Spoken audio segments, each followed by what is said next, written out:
get ready with me to gym. So first வந்து plain water வச்சு என்னோடய face வந்து வாஷ் பண்ணிக்கிட்டேன். அதுக்கப்புறம் இந்த ஹெட் பேண்ட், நான் ஹேர் வந்து டை பண்ண மாட்டேன், ஃப்ரீ ஹேர் தான். அதுக்கப்புறம் ஒரே ஒரு சன்ஸ்க்ரீனு, லிப் பாம், அவ்வளோதான். ஸோ நான் ஜிம் ஜாயின் பண்ண புதுசுலேருந்து என்னோட அந்த நியூ இயர் ரெசல்யூஷன் எப்படி இருக்கும்னு பார்த்தீங்கன்னா, இந்த வருஷமாவது ஒரு புல்லப் எடுக்கணும் அப்படின்னு நினைப்பேன். ஸோ என் ட்ரைனர்ஸ்கிட்டே சொல்லிவிடுவேன், நான் இந்த வருஷம் எனக்கு புல்லப் சொல்லிக் கொடுங்க, இந்த வருஷத்துக்குள்ளே நான் புல்லப் பண்ணணும் அப்படின்னு. ஸோ அது வந்து என்ன ஆயிடுச்சு அப்படின்னா, ஒரு பாஸ்ட் ஒரு 2-3 இயர்ஸாக ஒரு 2 months எனக்கு ஒர்க் அவுட் நல்லா போச்சு அப்படின்னா, அடுத்து வந்து திரும்ப மசில் வந்து அதோட வேலையை காமிச்சிடும்.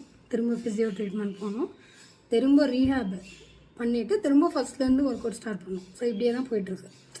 ஸோ லாஸ்ட் இயர் வந்து எப்படி என்னோடய ரெசல்யூஷன் வச்சுருந்தேன்னா, ஓகே புல்லப் வேணாம், புஷ்அப்னு வச்சுக்கலாம் அப்படின்ட்டு. புஷ்அப்லேயே வேரியேஷன்ஸ் இருக்கும்ல, அது பண்ணலாம் அப்படின்னு நினச்சேன். பண்ண முடியல. இந்த வருஷம் பெருசாலாம் ஆசைப்படல, ஒரே ஒரு புஷ்அப் ஒன்றே ப்ராப்பராக பண்ணலாம். ஸோ இந்த வருஷம் அது பண்ண முடியுதான்னு பார்ப்போம். பண்ணுறோம். ஃபைனலாக லிப் பாம்.